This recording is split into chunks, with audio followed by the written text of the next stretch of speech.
Hi guys, welcome back to another Declutter Tuesday. So last week we started off with our first Declutter Tuesday for 2023 and we looked at decluttering your office spaces. Now we did that to make sure that you had a space that is one, clutter free, it's more functional, and at the end of the day it encourages your creativity and your productivity. So let's recap. What are some of the things that you should have done last week? You should have cleaned and cleared your desk.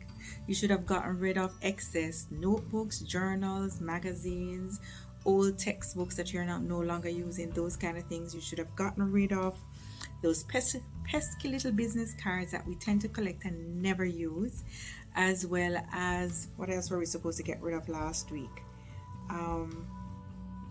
Yeah, pretty much that's it. So I decided to, instead of moving on to the other areas that I said I was going to go into for the next couple of weeks, I am going to continue with the office decluttering because we're still in the first phase of the new year, although January has ended or will end today. But it is still the beginning of the year and we're still trying to get our feet wet in terms of how we transition and do the things that we need to do. So we need to have a clear space. So there are 5 other things that we're going to look at today to help you to have a good space that encourages your creativity and your productivity. So, by the way, what did you get rid of last week? I know I got rid of a lot of paperwork and I still have a lot of paperwork to get rid of because somehow we tend to accumulate a lot of paperwork. So if you haven't done any of what you were supposed to do last week, you're going to have that to do plus the things that I'll tell you about this week. So again, I wrote them down because I don't want to forget them. The first thing that we're going to look at today is mystery cords and cables. Now, while I was decluttering last week and getting rid of my paperwork, I got this lovely little cable organizer bag from Amazon, and the link will be below in the description or in my bio. And I use that to organize all the cables that I regularly use for the current devices I have. And for all of my bigger devices like my printers and stuff that I don't have the cords hanging out, I have those in a little container in a drawer somewhere. But for you know what I found? I now have a basket full of unknowns because I don't know what they belong to. Either I don't have the device anymore or the device I still have but it's outdated, which is another thing we need to get rid of. I'll get to that shortly. But the fact is I have all of these cables now and I don't know what to do with them.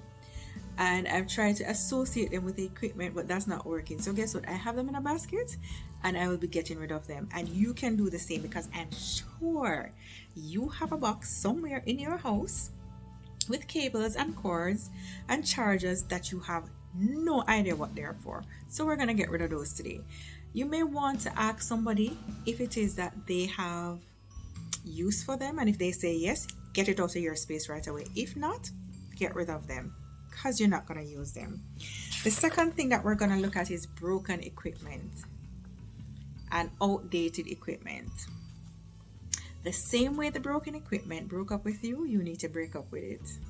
Get rid of them. So all of those antiquated piece of equipment that you have in your house that some part is missing or you can never get a replacement part for, things like that, we need to get rid of them. They're not doing us any good. There are ways that you can dispose of them and I'll discuss that in another setting, but you can also do your own research, but you need to just get rid of them out of your space. It's not helping you.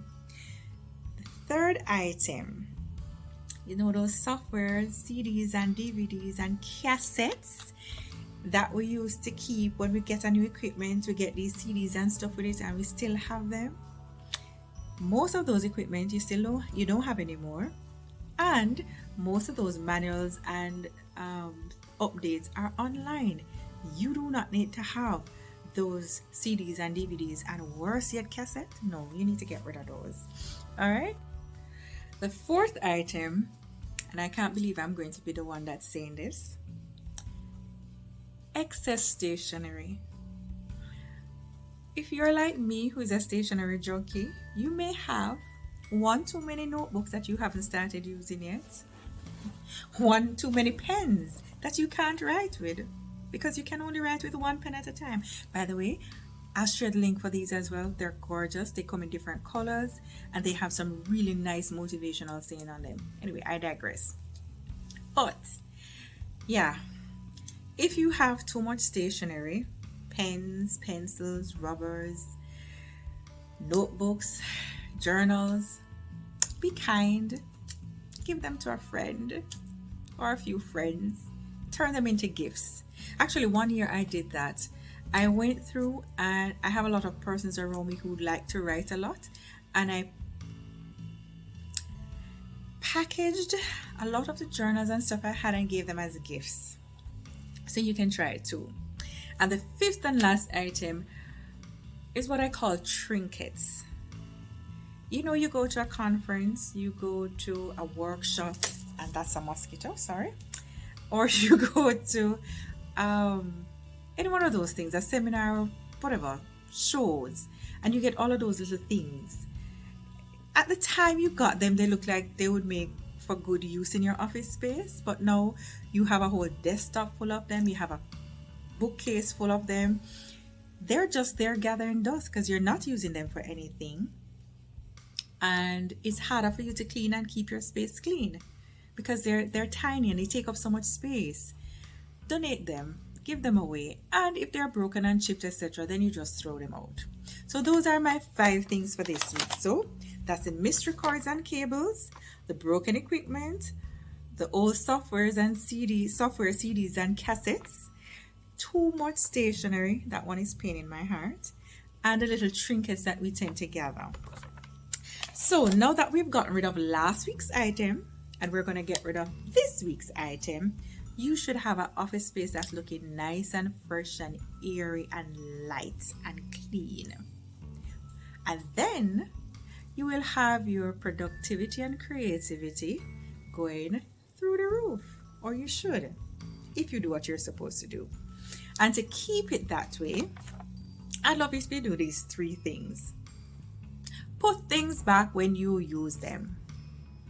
So you take down a notebook to write a billion things in, and you take down another notebook because we tend to write different things in different notebooks. But you have them on a bookcase, you have them in a drawer. Put them back when you're finished. Makes your life much easier. Do a mini declutter daily or weekly. I know it's not practical for daily, but do it weekly.